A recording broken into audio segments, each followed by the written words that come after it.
The courtroom smelled like copper and fear.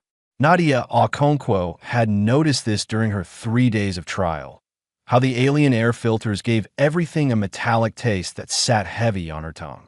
She stood now in the center of a circular platform, surrounded by 6 towering figures who looked down at her like she was an insect they were deciding whether to crush. Counselor Mivith leaned forward. His compound eyes reflected Nadia's image back at her 1,000 times. The Sothrani were beautiful in their own way, she thought. Tall and segmented, with shells that shimmered between purple and black. But there was no beauty in his voice when he spoke.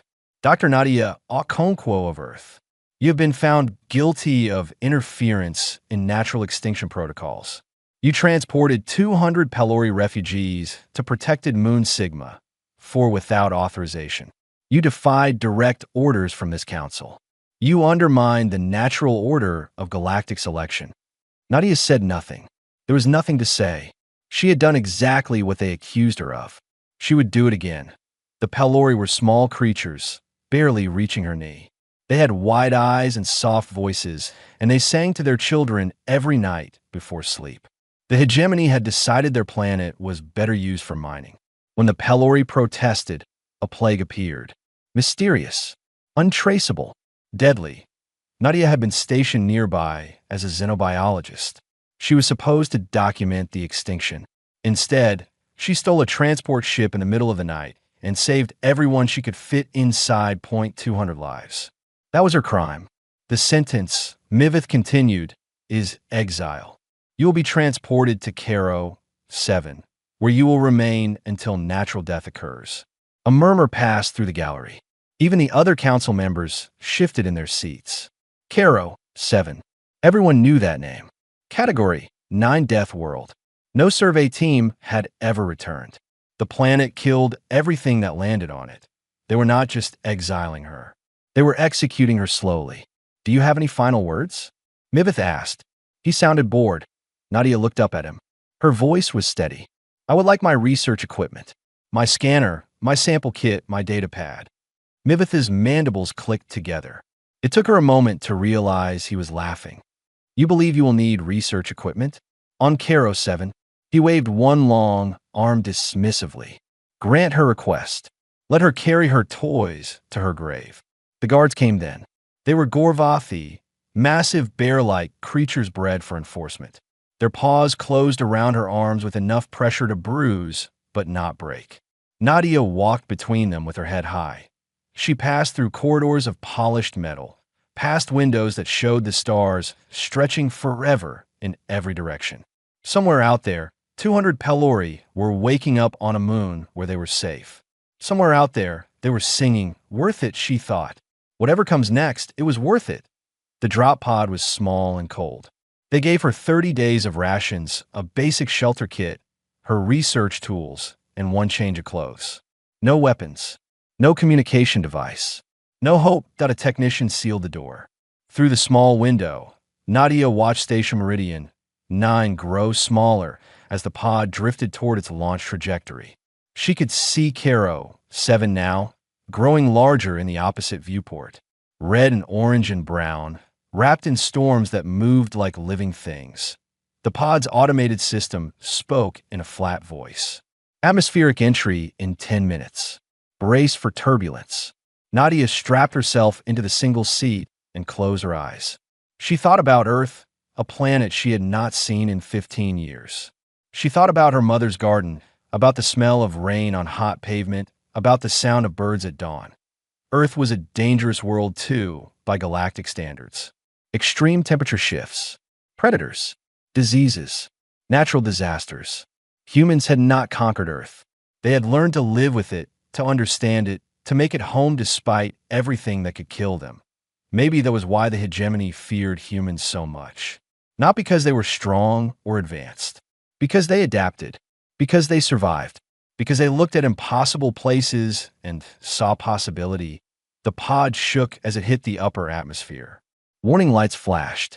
The heat shields glowed orange through the window. Nadia opened her eyes and watched Caro 7 rush up to meet her. Crimson forests spread across the continents like bloodstains. Storm clouds twisted in patterns that made her scientist's brain itch with curiosity. It was terrifying. It was beautiful. They think they're killing me, she thought as the pod screamed through the sky. They think this is punishment. They think I will die alone and forgotten on a world that hates everything that lives. But Nadia Okonkwo had grown up in Lagos, where the heat could cook a person alive. She had studied in the Amazon, where everything with teeth wanted to eat her. She had survived the frozen research stations of Antarctica and the crushing depths of the Pacific trenches. She had never met a planet she could not learn to love. The pod crashed through the forest canopy, branches snapping like bones, and slammed into the ground hard enough to rattle her teeth. Smoke filled the cabin. Alarms screamed. Through the cracked window, she could see red leaves falling like drops of blood. Nadia unbuckled her harness, grabbed her equipment, and kicked open the emergency hatch. The air hit her like a wall. Huh. Thick. Alive with smells she could not name. In the distance, something howled. She stepped onto the soil of Cairo, 7, and took her first breath of hell. All right, she said to no one. Let's get to work. 6 hours on Cairo, 7, and Nadia had already almost died 3 times. The first was the water. She had found a stream running clear and beautiful through the crimson forest, and her thirst had nearly made her stupid. Her scanner caught the acidity just before she cupped her hands to drink. That water would have burned through her throat like liquid fire. The second was the flowers. They looked like earth orchids, white and delicate, swaying in a breeze that did not exist. When a small creature wandered too close, the petals snapped shut with enough force to crush bone. Nadia had been reaching toward them, fascinated by their beauty, when the creature screamed and disappeared. The third was happening right now. She stood with her back against a cliff face, her shelter kit clutched against her chest like a shield. In front of her, 6 creatures circled slowly. She had already named them in her head. Razorbacks. 6 legs, each ending in claws that could tear through metal. Bodies covered in overlapping bone plates. Heads that were mostly jaw. They were the size of wolves. They moved like wolves too, coordinated and patient, communicating through sound she could feel in her chest more than hear. That Nadia's heart pounded so hard she could taste it. Her mind raced through options. Climbing was impossible. Running was suicide. Fighting was a joke. She had no weapons, no armor, nothing but her scanner and her brain. The alpha razorback stepped closer. Its breath smelled like rotting meat. Black eyes studied her with what might have been intelligence. Think, she commanded herself. Observe. Understand. She had spent her whole career studying alien life. Every species had patterns. Every predator had rules. These creatures had not attacked yet. Why? They had her cornered. She was easy prey. What were they waiting for? The alpha made a sound, low and rumbling, somewhere between a growl and a moan. The others responded in kind communication. They were talking about her. Nadia fumbled with her scanner, hands shaking. She ran an audio analysis, capturing the frequency of their calls. The pattern repeated. The same sound, over and over, passed between pack members like a question being asked. She found a similar frequency in her captured recordings. A wounded razorback she had heard earlier crying out after being attacked by something larger. A distress call. Nadia had never done anything braver or more foolish in her life. She adjusted her scanner to emit sound, matched the frequency, and played the distress call. The effect was immediate. The pack froze. The alpha's head tilted. The circling stopped. She played it again. The alpha approached her. Not to attack, to investigate. Its massive head came within inches of her face, so close she could see her reflection in its dark eyes. It sniffed her. Once. Twice. A rumble passed through its throat. Then it turned and walked away. The pack followed without looking back. Nadia slid down the cliff face and sat in the dirt, her whole body trembling. She laughed and cried at the same time, snot and tears mixing on her face, not caring at all how she looked. She had just spoken to them. Badly, clumsily, probably saying something completely wrong. But she had communicated, and they had listened. That was the moment Nadia understood how she would survive this world. not by fighting it, by learning its language. The next week passed in a blur of terror and discovery. She ate only what her scanner confirmed was safe, which meant mostly insects and a type of fungus that tasted like wet cardboard. She slept in trees, strapped to branches, waking every hour to scan for predators. She found the caves on day 5. A network of tunnels carved into the cliffs by some ancient river, now dry. The air inside was cooler. A freshwater spring bubbled up from deep underground, filtered through mineral deposits until it ran clean and sweet. Life existed here too, but smaller, less aggressive. Bioluminescent fungi grew on the walls, casting everything in soft blue and green light. Small creatures scattered when she approached, but did not attack. Nadia claimed the largest cave as her own. She set up her damaged shelter kit, arranged her equipment, and for the first time since landing, allowed herself to feel something other than fear. She began keeping logs, recording everything. The plants that moved toward sound, the insects that only emerged at dusk, the weather patterns that could shift from calm to deadly in minutes. She mapped the territory around her caves, marking danger zones and safe passages. The razorback pack passed near her territory twice. The second time, the alpha paused at the edge of the treeline. It looked toward her cave entrance where she stood watching. A rumble passed through its chest, almost like a greeting. Nadia rumbled back, imitating the sound as best she could. The alpha's tail twitched. Then it led its pack away into the forest. On day 8, Nadia sat at the mouth of her cave and watched the twin suns set. The sky turned colors she had no names for. The forest came alive with sounds that no longer seemed quite so threatening. She activated her data pad and began recording. Personal log, day 8 on Caro 7. I was supposed to be dead by now. The Hegemony Council expected to check their records in a few months and note another successful execution. They were wrong. She paused, looking out at the world that was trying so hard to kill her. I think I have found where I'm meant to be. This planet does not hate life. It simply demands respect. Everything here has earned its place through strength or cunning or adaptation. The Hegemony never understood that. They see death worlds as mistakes to be avoided. I see a challenge to be accepted. She smiled, the expression strange on her face after so long without reason to use it. My name is Nadia Okonkwo. This is my home now, and I am just getting started. The crash woke her at dawn. Nadia had lived on Caro 7 for 93 days. She knew every sound this world made. The morning calls of the flying creatures, the rumble of distant storms, the crack of trees falling in the deeper forest. But this sound was different. Metal tearing, engines failing, something from beyond this world breaking through the sky. She grabbed her scanner and climbed to the cliff above her caves. Smoke rose from the eastern forest, a black column against the orange sky. Her scanner picked up the heat signature of a crashed vessel, small, probably an escape pod. Nadia stood very still, processing what this meant. Another exile. Another person the Hegemony had thrown away like garbage. Someone who would die within hours if she did not help. She thought about ignoring it. 93 days of solitude had changed her. She had found peace in being alone, in knowing that the only life she was responsible for was her own.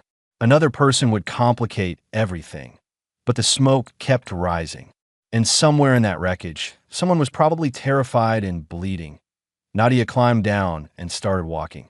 She found him surrounded by predators. Not razorbacks, but something worse. Tree stalkers, she called them. Long and thin, built for ambush, with claws that injected paralytic venom. 3 of them circled a figure huddled against a burning pod, clicking their mandibles with anticipation. The figure was Sothrani. Nadia recognized the segmented body, the compound eyes, the purple-black shell. Her stomach twisted with something ugly. The Sothrani had sentenced her to this place. The Sothrani had laughed as she was dragged away. The tree stalkers moved closer.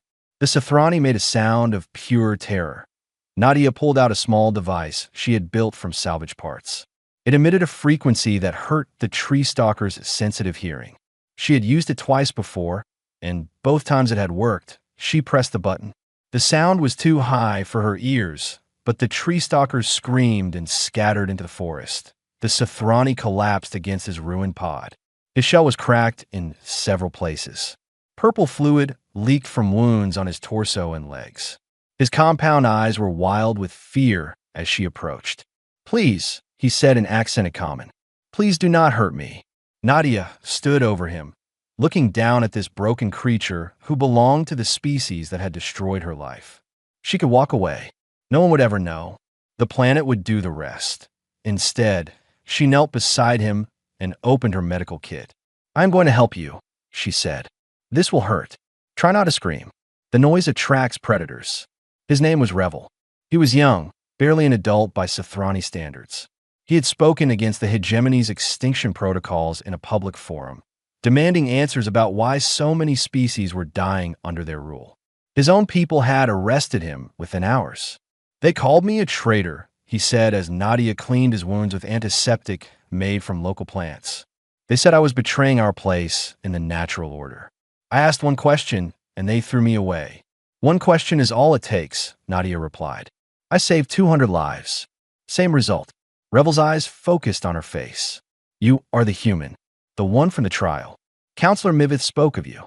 He said the death world would break you within days." Counselor Mivith was wrong. Getting Revel back to her caves took most of the day.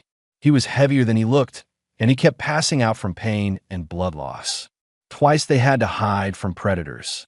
Once she had to carry him across a field of carnivorous flowers, stepping carefully between the deadly white petals. By the time they reached safety, Nadia was exhausted. She laid Revel on a bed of soft fungus and collapsed beside him, breathing hard. Over the next 2 weeks, she learned that Sithrani did not adapt easily. The gravity made Revel weak and clumsy. The air irritated his breathing tubes.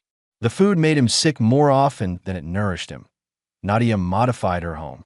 She built a separate chamber with filtered air and adjusted humidity. She experimented with different foods until she found combinations his body could process. She crafted a support brace from bone and plant fiber to help him walk in the heavy gravity. He asked her why. Again and again, he asked why. "I do not understand," he said one evening, watching her prepare their meal. "My people condemned you to death. Why are you keeping me alive?" Nadia stirred the pot of stewed insects and fungi. "You are not the council. You are just a person who asked a question. But surely you must hate us." She looked at him. His shell was healing now, the cracks filling in with new growth. His eyes had lost some of their constant fear. He looked less like an enemy and more like a frightened young man far from everything he knew. "Hate takes energy," she said. "I would rather spend that energy on survival. Besides, I did not save those Pelori because I hated the hegemony. I saved them because they deserve to live. You deserve to live too." Revel was quiet for a long moment. When he spoke again, his voice was small. "What can I do to help?" Nadia smiled and handed him a bowl. "You can start by eating. Tomorrow, I will teach you to find water. The day after, we will work on identifying safe plants. You have a lot to learn. I'm not sure I can survive this world." "Neither was I," she said. "But here we are." That night, for the first time in 93 days, Nadia heard another voice in her caves. Revel was not strong yet. He was not useful yet. But he was alive, and she had saved him, and somehow that made this alien hell feel a little more like home. Word traveled in strange ways across the galaxy. 1 year after Nadia's exile, the rumors began reaching the darkest corners of hegemony space. Whispered in prison transports, passed between inmates on labor moons, scrawled on walls where guards would not see. A message that seemed impossible. If you're sentenced to Caro 7, head east toward the cliffs. The human will help you. Bram was the first to test it. The Gorvathi was massive, standing nearly 3 meters tall, covered in thick brown fur that had once been a sign of honor among his people. He had been a soldier, commanded to execute prisoners of war after a border conflict. He refused. His own officers dragged him before the hegemony courts. When his pod crashed on Caro 7, he expected to die fighting. Instead, he found a small human woman and a nervous Sithrani waiting at the edge of the forest. "Follow us," Nadia said. "Keep your voice down. Watch where you step." Bram almost laughed. This tiny creature was giving him orders. But something in her eyes stopped him.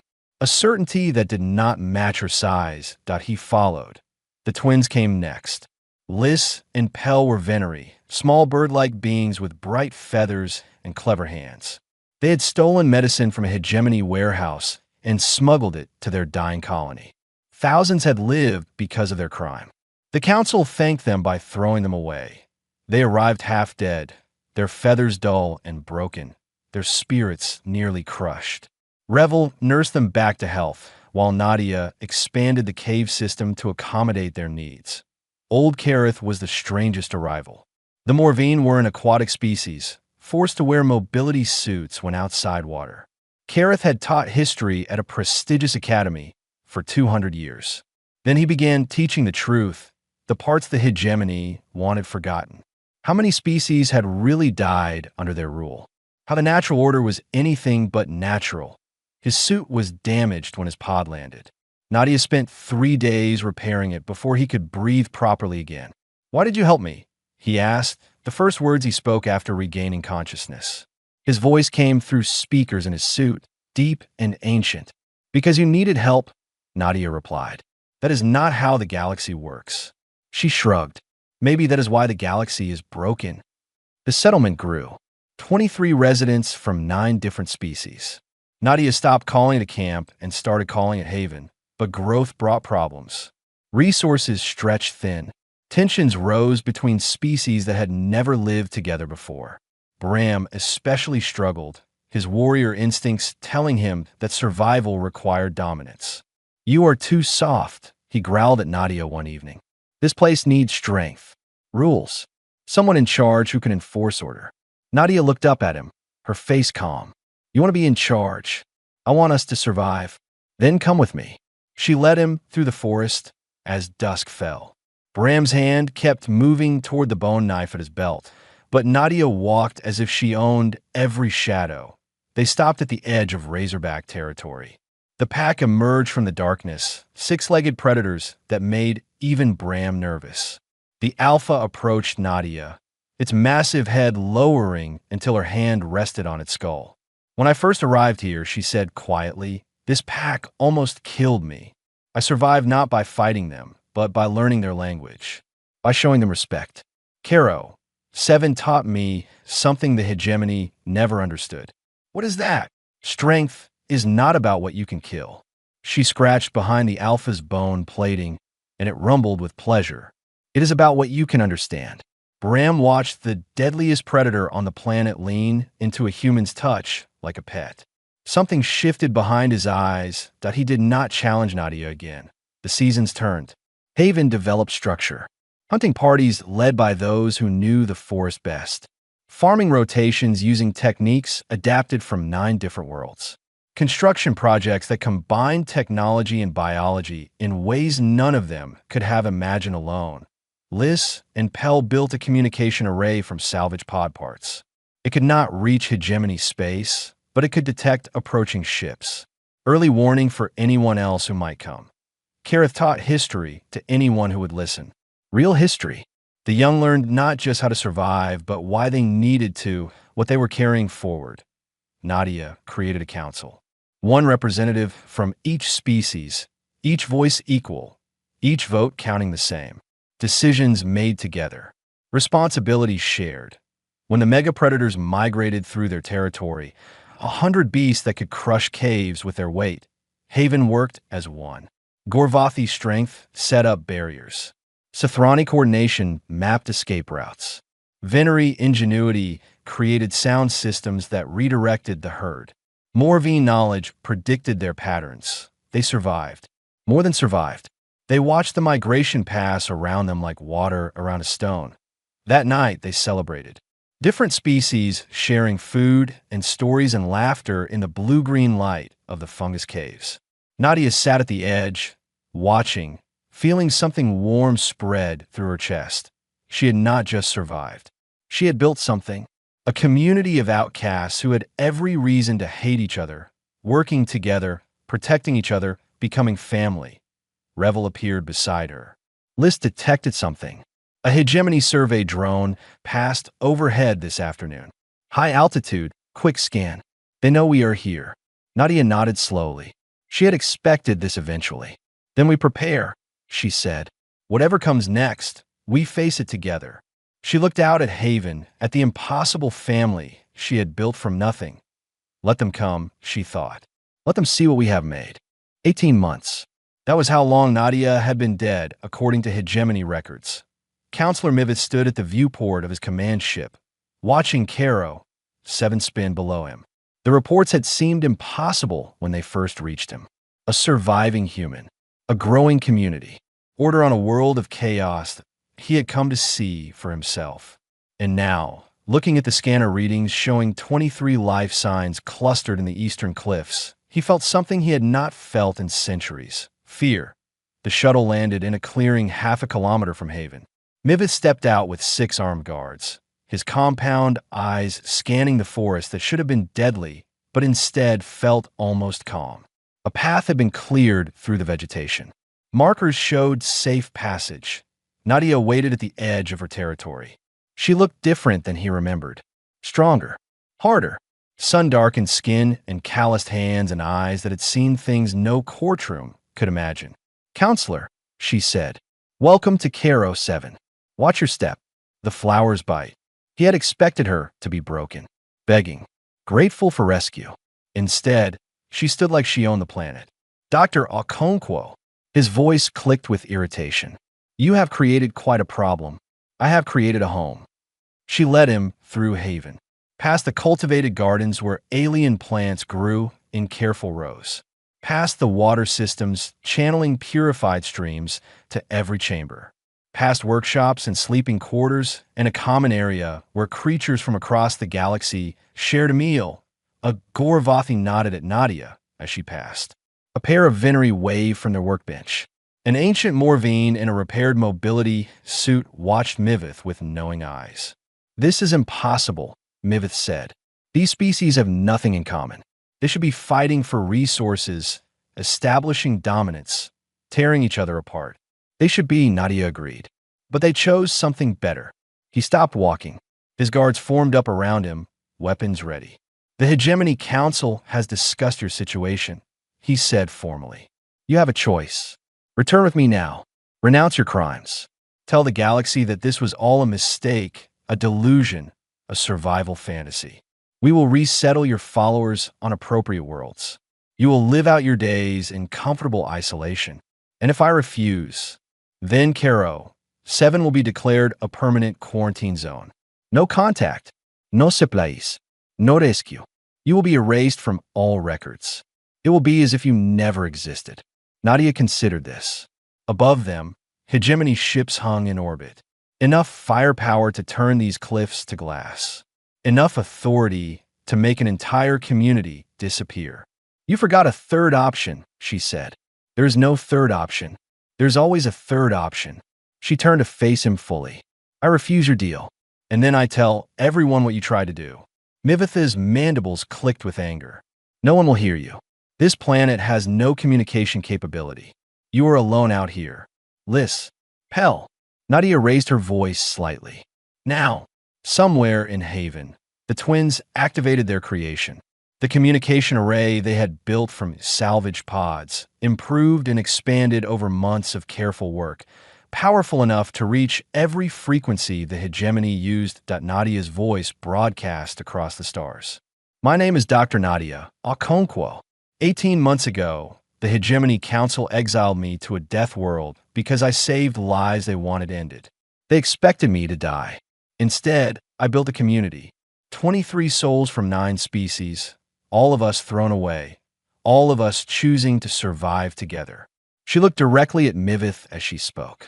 The hegemony tells you that order requires their control, that peace requires their oversight, that some species must die so others can thrive. They are lying.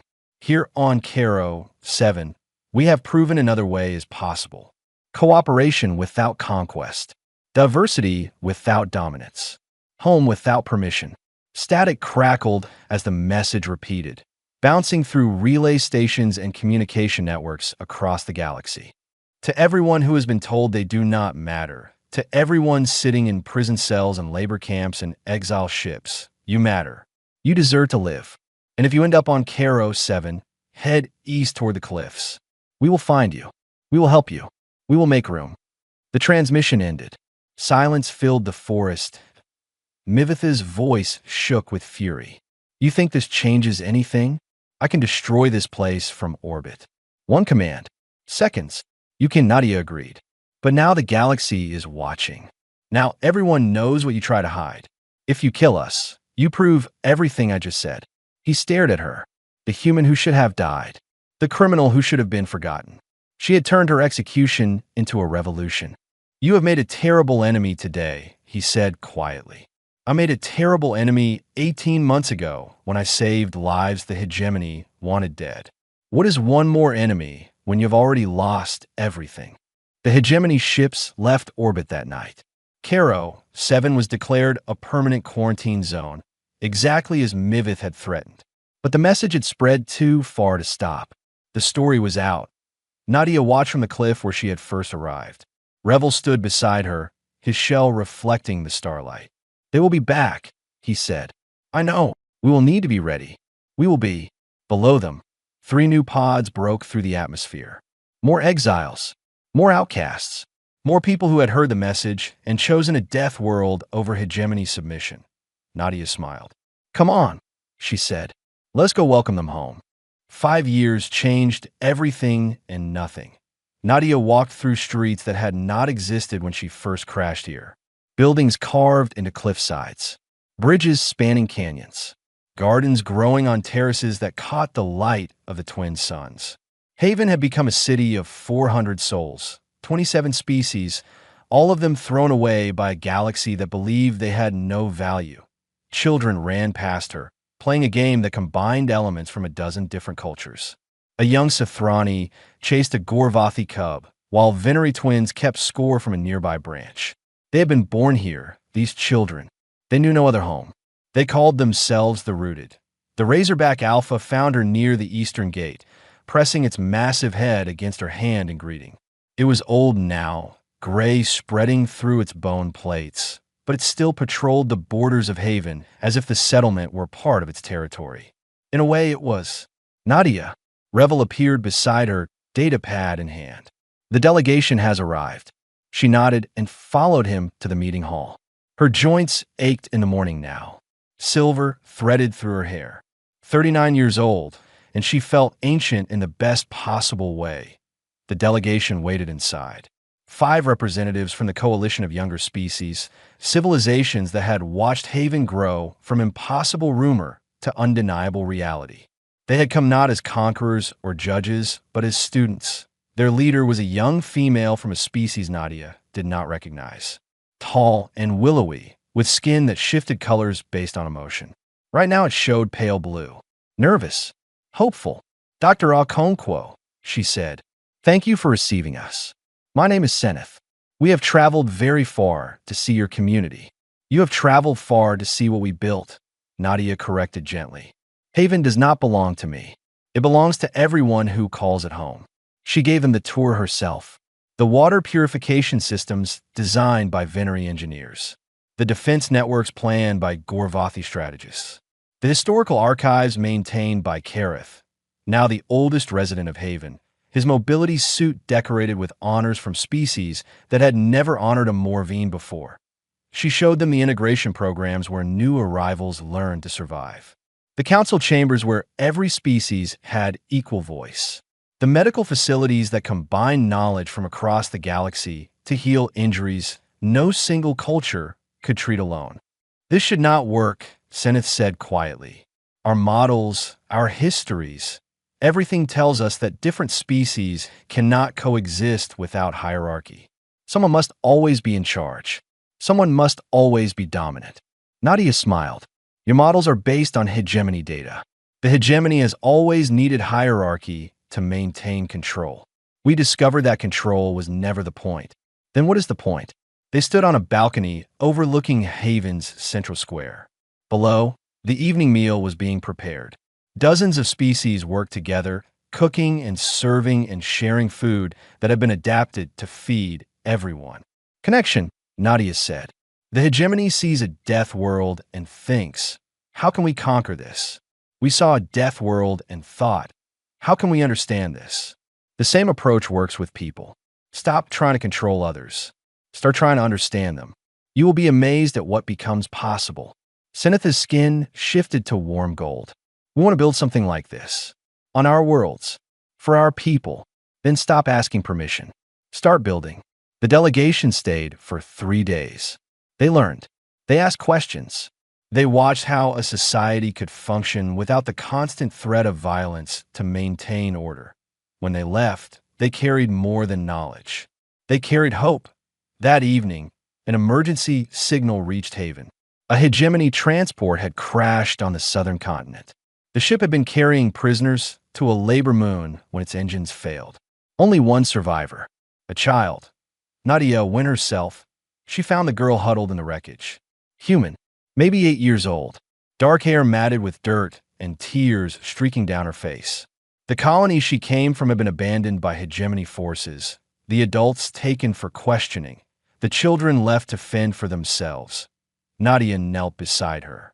Hello, my name is Nadia. What is your name? Ada. The voice was tiny, broken. Ada, that is a beautiful name. Are you hurt? The girl shook her head. Good. That is very good. Nadia held out her hand. Would you like to come with me? I know a place where you will be safe, where people will take care of you. Ada looked at her hand for a long moment. Then, slowly, she reached out and took it. They walked together through the forest. Nadia pointed out the dangers and the wonders, the flowers that bite and the fungi that glow, the creatures that hunt and the ones that have learned to live alongside Haven. Is it scary? Ada asked. Sometimes, Nadia admitted. But scary things become less scary when you understand them. And you do not have to face them alone. Haven appeared through the trees. Lights flickered in hundreds of windows, carved into stone. Voices drifted on the evening air, speaking in dozens of languages, all of them mixing together into something that sounded like home. Ada stopped walking. Her eyes went wide. What is this place? Nadia squeezed her hand. She thought about the courtroom where her life had ended, the pod that had carried her to hell, the 93 days of solitude before Revel crashed into her world, every exile who had followed, every impossible thing they had built together. They meant to kill me, she said softly. Instead, they show me who I really am. She led Ada toward the caves where it all began, where the blue-green light of fungi had first shown her that beauty could exist in darkness. Welcome home, she said, and she meant it with every part of her soul.